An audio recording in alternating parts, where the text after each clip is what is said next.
Hello everyone, তো কি অবস্থা আপনাদের? তো সবাই কেমন আছেন? তো আশা করি সবাই ভালো আছেন। আমি আজকে আসলাম বাহাদিয়া নতুন বাজারে। ভাবলাম আসলাম যেহেতু আপনাদের সাথে নতুন বাজারটা শেয়ার করাই যায়। তো ফার্স্টে আমরা নতুন বাজারে প্রবেশ করলাম।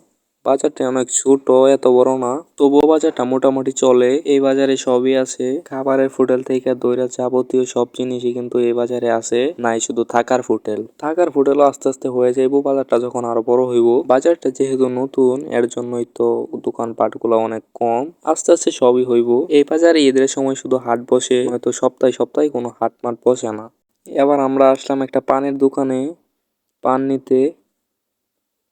তো আমরা আবার চলে আসলাম একটা ডাইলপুরির দোকানে ডাইলপুরি খাইতে। ডাইলপুরিটা যে খাইলাম কম খারাপ না। তো আপনাদের একটু একটু করে ফুল বাজারটাই মনে হয় ঘুরায় দেখাইছি আমার এই মিনি ব্লগে। তো আপনারা সবাই ভালো থাকবেন, দোয়া করবেন যেন আরো নিত্য নতুন ব্লগ ভিডিও বানাইতে পারি। আজকের মতো এই পর্যন্তই। সবাই ভালো থাকবেন, সুস্থ থাকবেন। আল্লাহ হাফেজ। আবার দেখা হচ্ছে নতুন আরেকটি ব্লগে।